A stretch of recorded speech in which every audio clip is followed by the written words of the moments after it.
Hi, everybody. Welcome back to this episode of From the Suggestion Box, Navigating Feedback, the Good, the Bad, and the Say What. I have been looking forward to this recording for months. I have the pleasure of having back the incomparable, the amazing Faiza Venzant, CVA. And joining us as a special new guest to the podcast is Mr. Mark Hager from Arizona State University. Welcome to the podcast. Thank you. Thanks, Nicole. So great to be back here. Yes, it's so great. So let's just kind of get started. Mark, you're the newbie here. So tell us a little bit about yourself and why you decided to join us on the podcast today. Well, I am a research guy that pops up in the arena of volunteer administration every once in a while, going back about 20 years. But people have been seeing my face or hearing my name a little bit more in this area over the last 4 or 5 years because of several projects that I've been digging down on related to volunteer administration, including one big one that we got going on now. We finished year one yesterday, and it's a 3-year project or 3 1-year projects, I guess is the way that we're sort of thinking about it. And now that we've got a few things in the bag now, this is a chance for Faiza and I to go out and start talking about a little bit about what we've done this past year and especially what's coming up in year 2. Love it. And let me tell you, the longer I am alive and the longer I am in my profession, I love the research guys, especially when they can provide data and stats. And it makes me look like I really know what I'm talking about when I'm approaching the people, the higher ups at my organization. Whoo, you are one of our favorite types of people. So welcome. So glad that you're here. I cannot wait to dive in. But before we do, Faiza, for the 3 people in the world who do not know who you are, how about you tell us a little bit about yourself? Hey, Nicole. So my name is Faiza Venzant. I am a CVA, so that means that I'm certified in volunteer administration. Nicole's a CVA too. And I work for the Council for Certification in Volunteer Administration, also known as the CCVA. And I've been really lucky since I guess like back in 2019 is when Mark approached CCVA and wanted to talk to CVAs and start doing some research around volunteer administration. At that time, we were doing a project called TEVA, which was it was exploring technology use and how it was changing amongst leaders of volunteers. We had a lot of fun doing that, and we had a great response from CVAs. And I really appreciated the way that Mark listened and really respected CVAs, what they had to say. And he went so deep into this work. We did a survey, we did focus groups. And so I said to him, like, I would really love to do another bit of research where we examine diversity and equity issues as it relates to volunteer administration. And I planted that seed, and then he came back and was like, let's do it. And I thought to myself, like, he's an excellent ally for our profession, and he's also just deeply committed to learning more. I think that is something that we saw with the ADEVI survey, which stands for Assessing Diversity and Equity in Volunteer Involvement. That's the research we're doing now. And as Mark mentioned, we just finished year 1 yesterday, and we're starting year 2 today. I guess we were gonna mention that as part of the podcast, but we're starting year 2 today of this survey as well, of the research around ADEVI as well. And so we're here to talk about that research and the idea of how do we, further equity in our communities as it relates to volunteer engagement professionals and the volunteers and community that they partner with. I love it. So you all just knocked out all the first 5 of my questions. So I could just keep going now. I love it. I love it. I love it. Okay. So we have ADEVI. How did you all come up with the questions? Let me start with that because I was about to go on like the 6 different questions, but I'm going to wait on that. How did you even decide what questions to ask? I'll start that. Let me back up. And Faiza's already started talking about that origin story a little bit. She's kind to start talking about TIVA, which I really like. There was that technology project. I came up with that. CCVA came along. Faiza was awesome and making sure it come along. But when it was wrapping up, I remember Faiza looking. She's like, "Yeah, that was okay. Yeah." I got the impression that's not what she would have done, right? That's not the core topic. That's not one of those things that we really need to get a handle on in the arena of volunteer administration. And I don't want to put words in your mouth, Liza, but that's how I remember it. It was kind of a, yeah, I'm glad we did that. That was awesome. But if we had another chance, if there was more money, if there was time, if there was opportunity, you know what would really matter? You know where the rubber meets the road, if we get a better handle on equity and engagement in the arena of volunteer administration. And I kicked that around a little bit. I'm not a diversity and equity isn't something that I'd really paid much attention to before, but it's on the edge of stuff that's really important more broadly in the nonprofit sector. I mean, volunteering is a thing, certainly, but I think of it as part of a larger component of engagement with community and getting people to engage in one way or another. And whether they are formally volunteering in a nonprofit or just helping their neighbor or just talking to somebody that's different from them, as long as we're engaging, then we are improving our chances of being able to get to know people better, exchange ideas, solve problems better. And we just don't do that very well in America right now. And part of that, I think, is just breakdowns and how well we know our neighbors, interact with them, be able to interact with people that have different kinds of values. And we just don't do it very well. So we get about 25% of the population that volunteers through a formal organization from year to year. Not very many, right? If only a quarter of Americans are doing formal volunteering. But what's worse, I think, is that those people aren't random. It's not a good cross-section community that are actually volunteering. So it turns out it ends up being people that can volunteer, that have the resources to volunteer, that feel comfortable volunteering. And when we're left with that, we end up leaving folks out. And so I've sort of come around to understanding that a little bit better and having a chance to delve into it a little bit. It's AmeriCorps that's funding the work. They're a federal agency that has a pot of money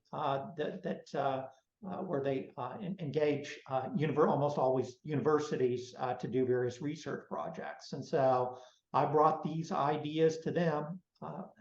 And it was Faiza that started the ball rolling on it because it was her idea to do this. And they said, yeah, let's do at least 1 year of what we expect to be a 3-year project. And Faiza and I could talk more about the details of that year one. But to me, it's about civic engagement. It's about seeing where the field is at in terms of engaging a broader cross-section of folks that hopefully are more representative of the communities from which they come. If they're not, then we just have these further breakdowns in civic and community engagement. We can't learn and talk to each other so much. Right. So that leads to how did you all decide what questions you wanted to ask? And The reason why I asked that is because, and like I said, I am embarking upon this journey of research, right? And what I'm realizing is if you don't ask the right questions, you're not going to get the answers that you want. So, and sometimes often you don't figure that out until you get the answers. You're like, that's not what I was asking. So how did you know what questions to ask to ensure that you got the answers that you were looking for? Not necessarily the answers that you were expecting, but the answers that would feed the questions that you had. Let me take that first part, Mark. Maybe I can talk about the first part of the survey and you can talk about the second part of the survey, the tool that the team decided on. Yeah. But we did the ADEVI survey, and so basically it's a survey of CVAs. So anyone that has the designation or the credential CVA, certified in volunteer administration, was invited to respond or to take the survey. What's amazing is that 60% of CVAs responded. So, wow.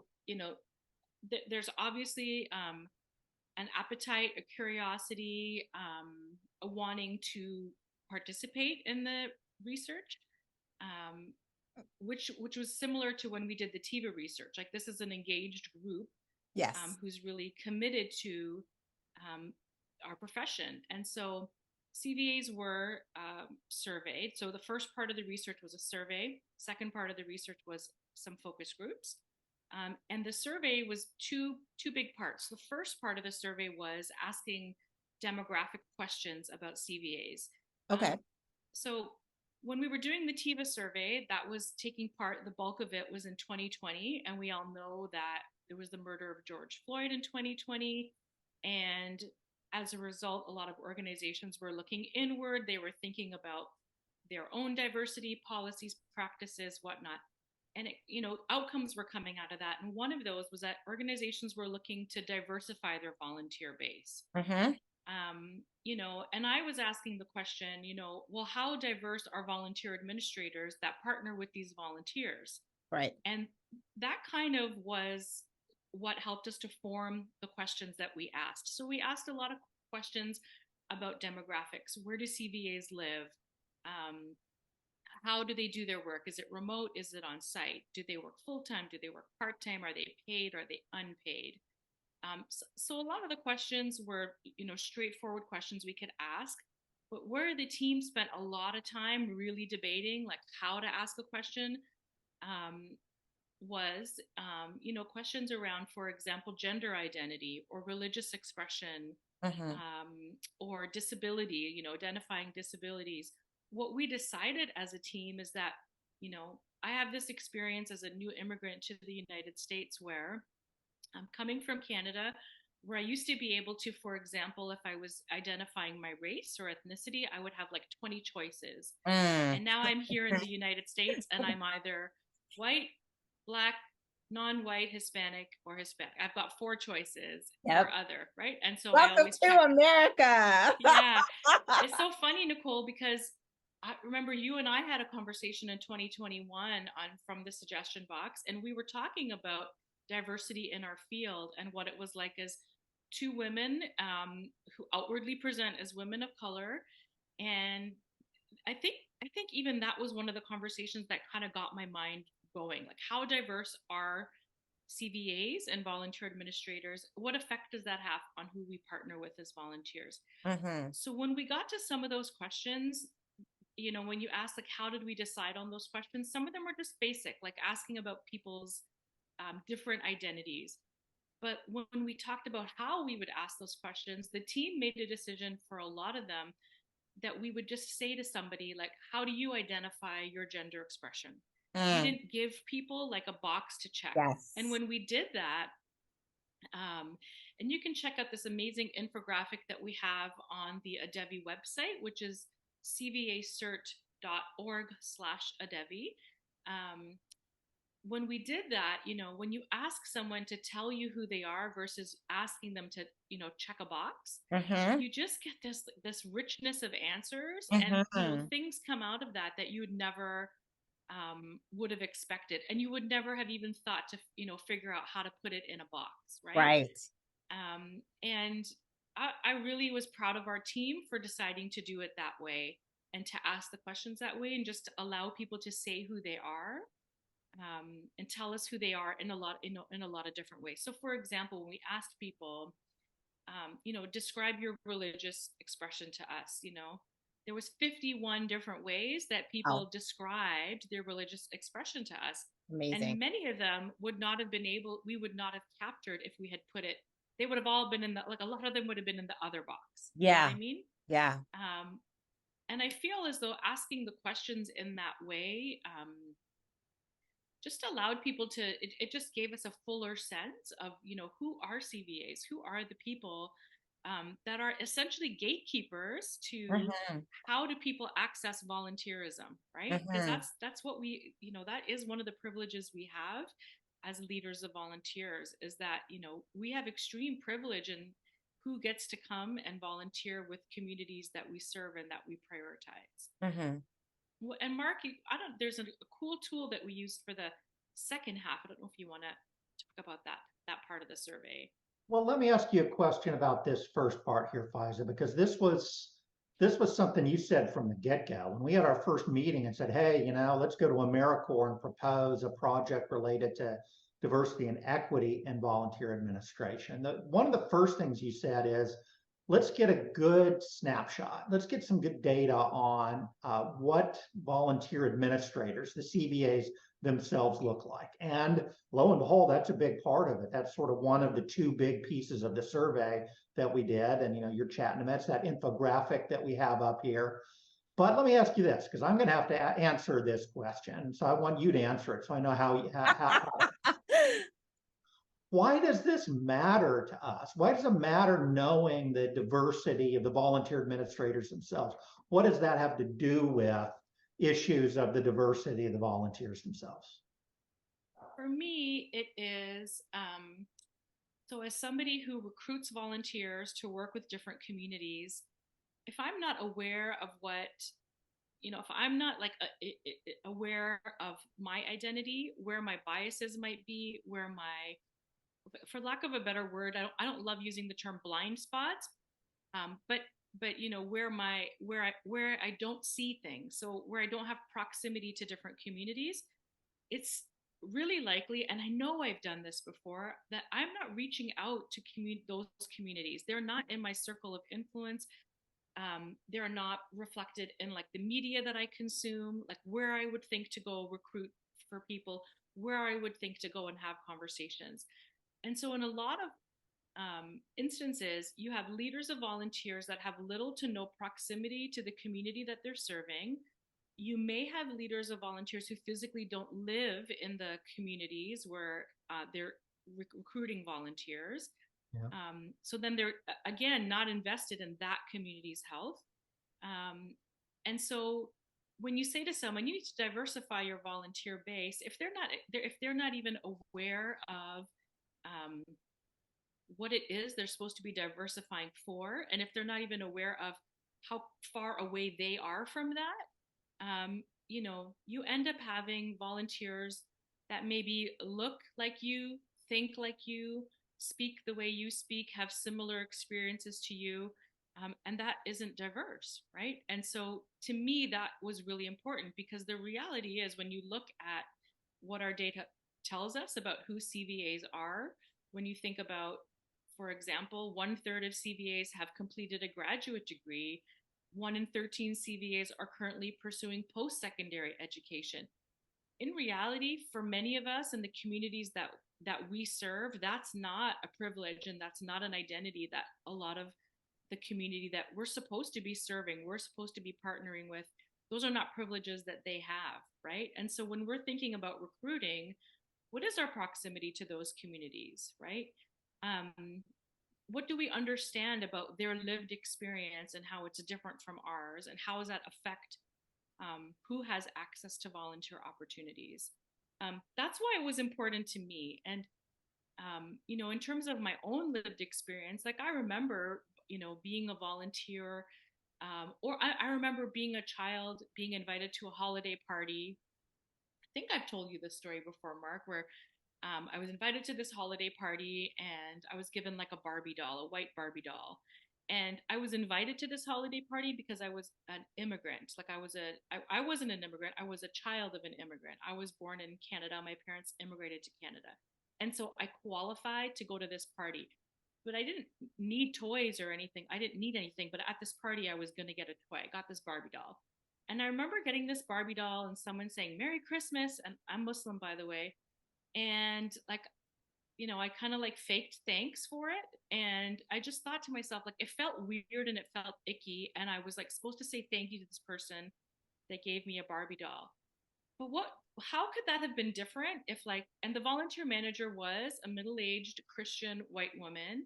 Everything at the party had to do with Christmas. It wasn't about celebrating all the events that happen at the end of the year. But how might that event have looked different if the person that was organizing the event had a different life experience, right? Would they have said to me, Kushali Mubarak, which is what I celebrate at that time of year, would I have gotten a Barbie doll that wasn't white or that maybe looked like me, right?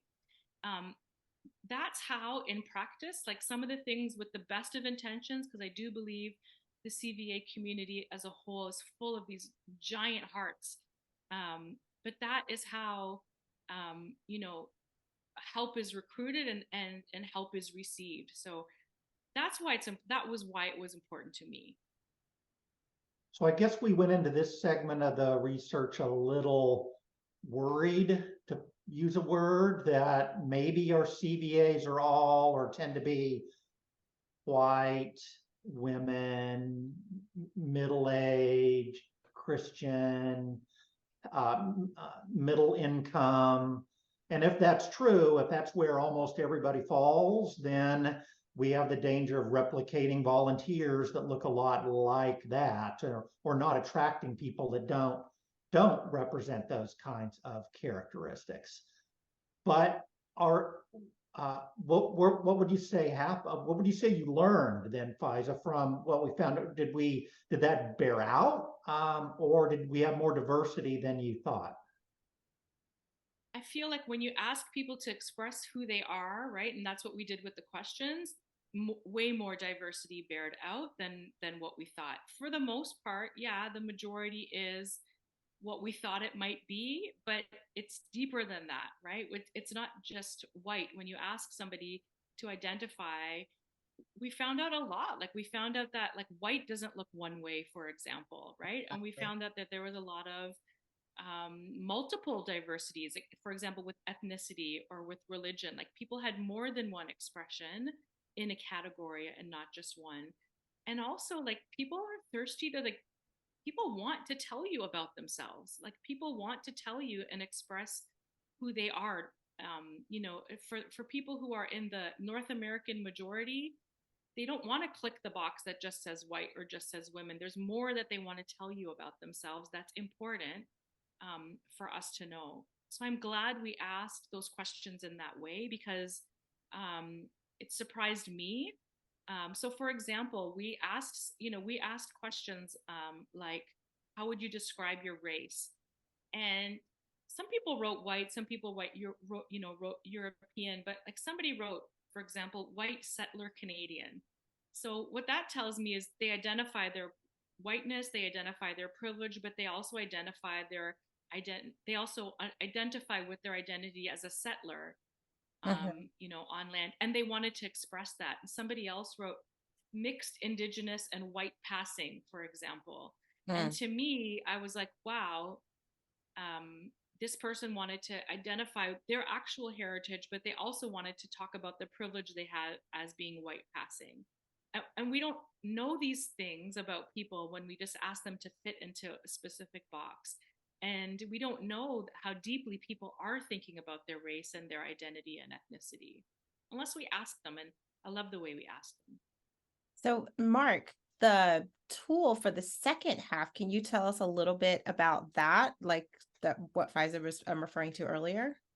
We asked more things in the survey. Probably the first, I don't know, not quite half probably, were these questions about the identities of the CVAs themselves. And that's a big piece. It's a big part of where Faiza wanted to go. It's been a major part of the project, and it's been our first sort of social media campaign. People that are interested in seeing those details can not only go look at the full infographic on the CCVA website, where we have the ADEVI webpage, but in a stream of LinkedIn postings where we'll have a specific finding posted up and discussion around that finding. So we're always looking for people to engage, comment from what we got in that first part. But there's more, right? And honestly, I think we're going to talk less about that aspect of the survey today. We'll delve more into that in coming reports in year two. But there were a couple of things that we did there. We just haven't spent much time reporting out on that. One is, and this is going to be really important, is understanding the environments of in the organizations that these CVAs are working in. So we have a number of questions about the policies, the procedures related to diversity and equity, not only in the organization writ large, but also specifically related to engagement with volunteers. Then there's just the broader environment of the organization itself, how the leadership sees diversity and equity issues, whether they're serious about these things. So this whole question about the environment is a really important piece of the puzzle that we're trying to untangle here, which is whether people who aren't of that central majority culture that are different in some way, whether they feel welcome, whether they want to go volunteer or not. And part of whether they are going to want to volunteer in those organizations is going to depend on whether that organization is inviting or not, whether it's training staff to be more encouraging, to understand cultural diversity. And so we want to get a handle on those environments. And what I love is that diversity shows itself in so many different ways. It is, I mean, a lot of times I feel like people, the first thing they think about is race, but it's so much more than that. There's culture, there's ability, there's just flat out lived experiences. And one of my favorite things to talk about is diversity of thought, because when you just have people who have a whole bunch of different lived experiences, you put them in the room, right? Because let me tell you, you could have two people who have grown up all of their lives in New York, and one is from the city and one is from the suburbs, and they could both be the same race, they could both be the same, but their thoughts and things of their lived experiences are going to be so different. But it enriches whatever the conversation that you're talking about, and you can catch things. One of the things like just recently happened at our organization, as you're talking about things like this, is I had the privilege to be in a room where we were planning a huge event. And it was like, just, for the future, you might want to think about when this event falls, because it's on a major religious holiday. And because a lot of the people that were in the room did not celebrate it, it didn't even cross their mind. And it was like, oh, okay. And that is what I love about it. It's not so much like it's just the beauty about having different perspectives in the room is that you can help to catch things, because we can't all remember everything. We just can't. Everybody is trying to wake up, take care of their families, survive, take care of their health, get back home safe, and do it again the next day. We are self-centered people, and I'm very big about being self-centered, but not being selfish. Because to me, being self-centered is making sure that you're taking yourself, but being selfish is only thinking about yourself. So we can't remember everything. Like, I can't remember all the holidays of every religion, of every person that I know, but if we're all in the room, I don't have to remember, right? We can all collectively help each other. And that's just an example. There's so many other things in terms of like, if we're going to go recruit volunteers in this particular area, right? I remember we were talking about something and somebody was like, oh, well, the bus route doesn't run that way. Oh, I didn't even think of just those types of things. That is the value of having different lived experiences, different backgrounds, different cultures in the same room, is collectively as a community, you can help each other out and pick each other out. And at the end, it's going to, the end result, the end product is better because everybody had a chance to contribute to it. So I am all about it. So Faiza, you kind of talked about a little bit of my next question in terms of some of the responses that you all got back when you were able to leave the questions open-ended. So what other type of data did you get back that was surprising, that you were like, I didn't see that coming? Well, okay, there was a second piece to the study, which was our focus groups, right? So after we did the survey, which we talked about those kind of two parts of the survey, we at the end of the survey invited people who took the survey to participate in a focus group, because just like you were saying, like when you bring people into a room together, how you can benefit from the richness of that discussion. So we did, Mark, is it 21 focus groups that we had? I think we had 21 focus groups. Yeah. Over 100 people that participated in the focus groups. And one of the things that was surprising to me, and this is my own little vacuum and bubble that I operate in, but one of the things that was surprising to me were that there were people who didn't see this as a big deal. Like, I don't understand why we're talking about equity. I don't understand why this is a big deal. All humans are humans, right? That was surprising to me. Like, it was surprising to me that in 2023, after everything that we've seen and that we've heard, not just about equity and race, but in all of those dimensions, some of which you mentioned, Nicole, that somebody, that not just somebody, but that there were a few people who still, didn't see the value in it, but they saw the value in doing the survey. They saw the value in coming to the focus group. That was surprising to me. Another thing that was surprising to me is how under equipped CVAs felt. I think because this is a topic that I'm really interested in, I see training everywhere. I see the opportunity to learn many times a day. And, one of the things we found out in the focus groups is that people feel like they don't have adequate access to training when it comes to how to do this. How do you actually diversify your volunteer programs? Interesting. That was really surprising to me because I feel like that's all I hear about. Yeah. Yeah. And so, not having the tools and not having the training to figure out how to operationalize this was really surprising to me. What about you, Mark? Anything that stepped out or popped out as surprising to you? Well, there's a lot of things that we sort of pulled out and tried to talk about a little bit, a little bit more. But I find the focus group so important. Nicole, your first question was, how do you know which questions to ask? And part of the answer is we don't.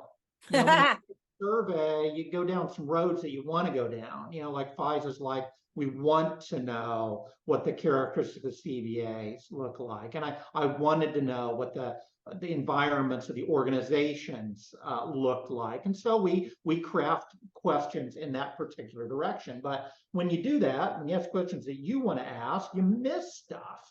And so having these focus groups means that we can largely open it up. And the questions are still directed into specific kinds of areas, but it's wide open in terms of how these 105 CVAs answered, the directions that they took these particular questions. So we were asking about, what is the environment like in your organization? What are you doing? What problems do you run into? And particularly, what barriers do you run into when it comes to trying to diversify your workforce, your volunteer workforce? And sometimes that's internal organizational kinds of issues. My board doesn't seem to care about this, or we're not dedicating enough resources to this, or we just don't have the time, which is one of those prevailing kinds of issues, or there's things that are related to the volunteers, like it's hard to diversify when you only get when volunteers you only get people of a certain income demographic that are able to volunteer for us. Or if we're going to have background checks, we're going to knock out a whole group of people that might produce our diversity. And so we learned a lot about the various kinds of barriers, and we've reported out.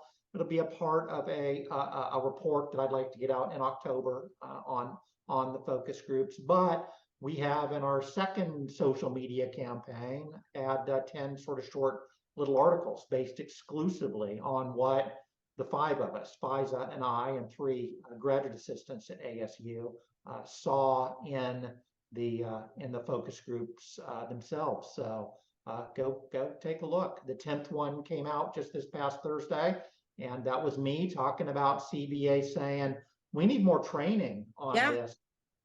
So help us out. So yeah, I was going to talk about that. I was fascinated because it just leads right into that question that the research team observed 10 themes that kind of presented themselves. And I'm just going to kind of mention them really quick because I thought they were fascinating. The role of self-awareness in equity work, which I think is huge. To track or not to track, that's the diversity question. Do we all have the same opportunity to volunteer? Building volunteer diversity, intentions versus actions. Let me see, resource and mission limitations on recruiting diverse volunteers, strategic plans that don't move us forward. Community engagement varies by culture, the different lenses of diversity, broadening diversity, out with the old, in with the new, and then Mark, the one that you were talking about, the need for training. And it's so, I feel like sometimes things like that are so subjective because I feel like I equate it to whenever I was about to buy a new car, there was like, I don't know, let's say I was going to get a Corolla. Before, I had never seen a Corolla on the street. As soon as I decided I was thinking about buying one, I saw them everywhere. I was heightened to it. They were everywhere. I saw them in every color. And like before, I hadn't even thought about it. And so I feel like, because Faiza, earlier you had said how surprising it was that some people don't even really think that this is an issue. But then people will also say, oh, the need for training. And I'm just like, that fascinates me because on my LinkedIn on a daily basis, like there is another training everywhere. So, but I also feel like it is something what we have talked about before, your proximity, like where you're focused, what you're doing, the things that you're more heightened to, you're going to end up liking more on your social media, which is then going to feed it to you more. But if you're not really thinking about it, it might be like, oh yeah, we might need more training, but it's just because it's just not even in your mindset that you're not even aware that it's there. Or maybe it's the different types of training. I don't know. I have to go read Mark's article. So maybe it's not even so that it's just training, but it's like, great, like we have the overarching training, but how do we like put it into place? What are the actual steps to walk it through? Like now I'm just fascinated. I'm gonna have to go read all of this stuff. They're teasers, right? They're all very short. They're supposed to be digestible. They're all based on what's a theme that came up out of the focus groups, and we identified 10 things that were nuggets that we just want to get out into the world a little bit. So none of them are very long. They're bite-sized, so people can get a handle on what the various themes are. I'm kind of excited because I read through one in particular, and I actually was quoted. I'm not going to say which one it was. I need this to still remain anonymous, but I was like, oh my gosh. But it was funny because, like I said, I took part in it because the other part of me being a volunteer engagement professional and always wanting to do better and sending out surveys, it's because I'm trying to get information.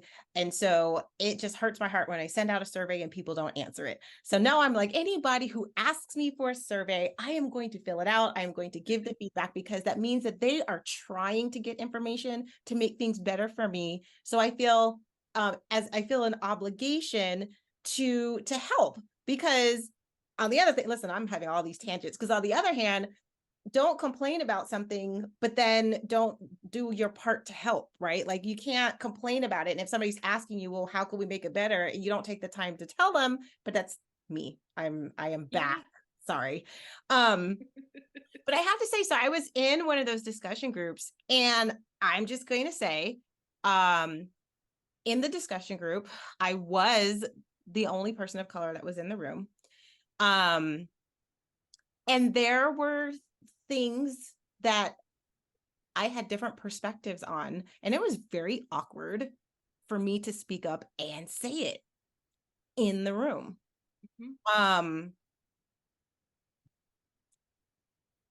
Yeah, it was, I'm glad, but I'm glad that I did, because I was talking to my family after, because I was like, should I even say some of these things?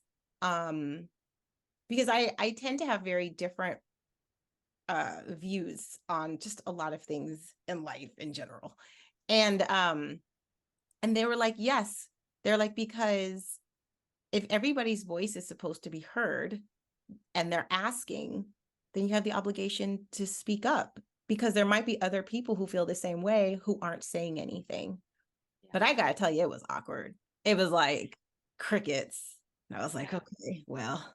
I was in a focus group too, Nicole. That's it. I mean, now think about volunteers and whether or not they want to go volunteer for an organization or not. Yes. And if they feel at all uncomfortable, it's easier to just not do it. 100%. Yeah, right on. And I suspect there's all kinds of things we didn't hear in these focus groups. And a lot of people that didn't join, because this is an awkward issue.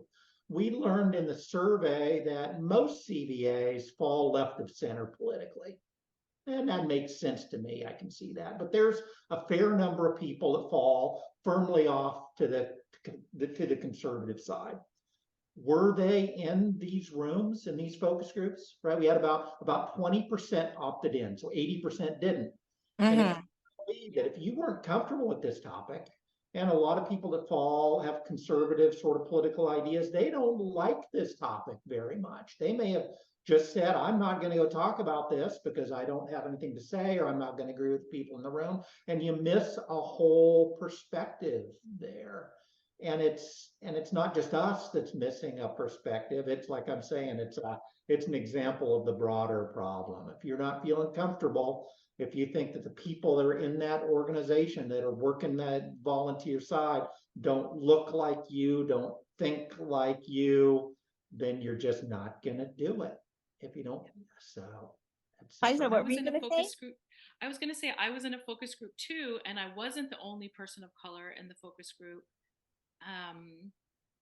And like, I was speaking about something, and because I was getting nods, I felt a little bit more brave, or a little bit more emboldened to keep going. And then I could tell that there was a couple other people that also all of a sudden started like becoming animated that hadn't been for a while. And so it is important to speak up, right? And like, these conversations build on each other. And I think, Nicole, about our conversation in 2021 and having somebody validate your experience, to me, helped me to like, okay, I'm going to talk about this more. So when Mark came back and said, do you want to do this? In my mind, I was like, I'm not the only person that thinks this way, or I'm not the only person that's curious about this. I'm having these conversations with a lot of people. So yes, I think there's something we could find out here. And I'm so grateful that like we got the time and the space and the resources to be able to go down this route. Yes. So let's talk a little bit about, because you had mentioned this is in 3 parts, and I'm so excited because, like you said, part 2 starts today, October 1st, and I can actually timestamp because this is coming out right on time, because I usually try to stay away from timestamps because depending on when, but we're like, this is like hot off the presses. I'm so excited. So part 1 is completed. There's a lot of information. You can see like tidbits on LinkedIn. I'm going to put the link to the where the focus group articles were. Like, there's so much great information. What does part 2 and 3 hold? Because I mean, if this was part 1, goodness, what's on the horizon? Well, ADEVI year 2 is ready to go. Faiza and I are now got a schedule. We're going to meet every week. We're each going to put a pile of hours into it each week and have an exciting year. It's going to go a couple of different directions. One, yeah, year 1 is complete in some ways, and that we did all the data collection we're going to do. So year 1 was a research year, but we did all the reporting that we wanted to do. Okay, there's a few things that are out, but there's some important pieces that we're still going to report out on, and that'll be part of what happens in year 2. The big new thing in year 2 is what I call field building. It's not about data collection. It's not about research per se. It's about taking what we've learned so far and trying to put it into action in some tangible way. And the action that AmeriCorps has agreed to fund us to do is trying to organize the field. We'll before too long start breaking up into defining some groups, important areas like recruiting volunteers, training volunteers, communicating with volunteers, retaining volunteers. So all the sort of the things that are normal to CVAs, but breaking up into groups, and then having work groups to help us identify the tools, policies, procedures that would help us to be more diverse in those areas. What do we need to do when we're recruiting volunteers? What do we have in place? What kinds of policies, what kinds of procedures would help us be more inclusive when we're trying to diversify our volunteers? How can we communicate better when we're trying to be more welcoming to volunteers? When we recognize our volunteers, what do we need to understand in terms of recognizing volunteers with diversity in mind? So what we're going to aim for is what we're calling a toolkit. Nice. So that for any given arena, whether it is recruitment, whether it is interviewing your volunteers, so it's these various arenas, we have work groups that help us add up materials. Where there aren't materials, we're going to create materials that will go into this toolkit. Faiza, does that square with how you think about this? Yeah, basically, like, how do you put it into practice, right? So this is something that you want to do. You want to make sure that you are creating places of belonging. You want to make sure that you're inclusive in your language and your invitations, whatever it is. What are all of the tools that you might need, tips, suggestions, whatever it might be. Here are some some of the things that can help you, on your way, things that other leaders of volunteers are currently using or have had some success with, or where we've seen some gaps, where we can have a really talented group of diverse leaders of volunteers come together and create something that others might be able to use. That I am so happy to hear that, because that was actually going to be one of my questions. Is like, great, we have all of this information. Like, how do we put it into practice? So what I can say is, everybody stay tuned, because I feel like a part 2 and 3 of the podcast coming up. I'm just putting it out there. But in all seriousness, like, because it's like, great, we have all this information, but what do we do with it? Out of curiosity, now listen, I'm coming out of left field with this, so, but that's just how my brain works. With the themes that came up, and with everything that you're working on in terms of putting it to practice, did Did mental health or the importance of mental health pop up or show up in any way, shape, or form in any of your research that was notable? I'm just curious because I know we talk about it a lot in general. And so I just wondered if it showed up in any of the survey results as well.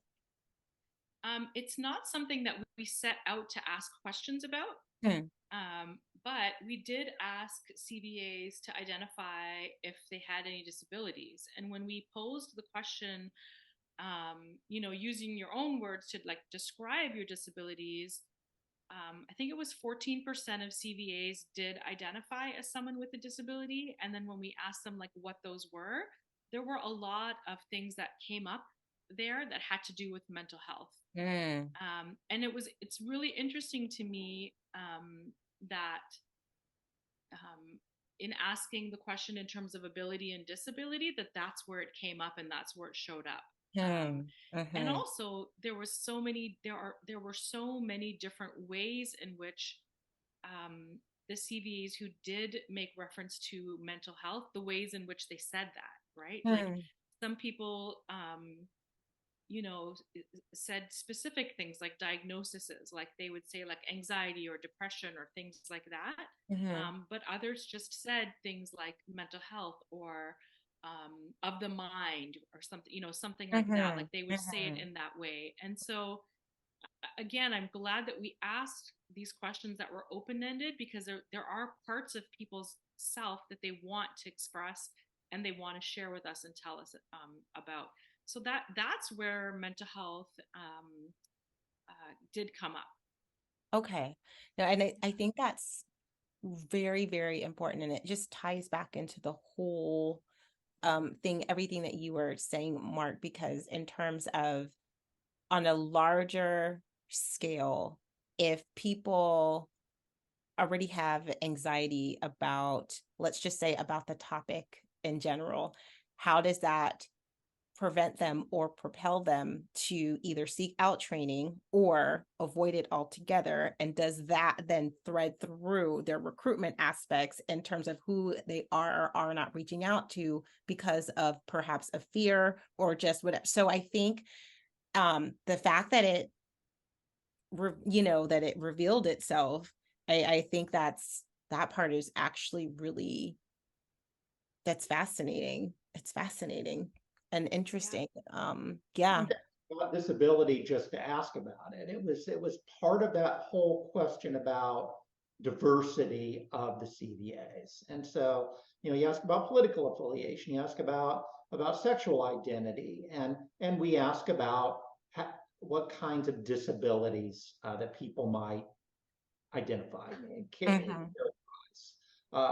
for the same reasons we were asking about those other dimensions of diversity. If the field is more diverse, if CVAs have these characteristics of diversity, then they might be able to identify better with volunteers, or perhaps more importantly, the volunteers can identify with them. And if they feel more comfortable, because the CVAs share some of their characteristics, they may be more likely to volunteer, more likely to stick around. So we did hear things like depression, anxiety, neurodivergence identified by these CVAs. What's harder, though, is knowing whether a CVA identifying with anxiety or depression, whether or not the volunteer ever knows that. There's so much stigma that's attached to mental health issues, and it's great in an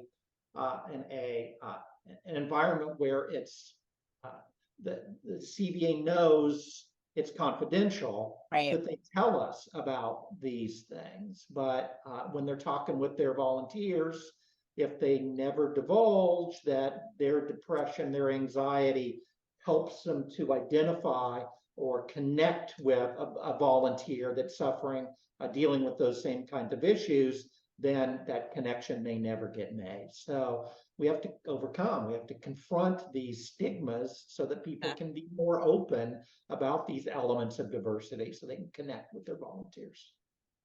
Very, very true. So with all the research and everything, the data that you collected. One of the things that actually, it was pretty funny because my mom just the other day, she gave me this book, and it's called the Adversity of Diversity. And I think it was talking about, in this particular case, it said how the Supreme Court's decision to remove race from college admissions will doom diversity programs. And I know that a lot of places are doing away with diversity programs. So with findings and things like that are coming out that seem, I haven't read it, so I don't know, but that seem not might contradict some of the work that you all are doing. Like how do you handle that? How do you respond to that? How do you navigate that? Well, for me, Nicole, I value people, and that's not going to change because somebody else expresses that value in a different way.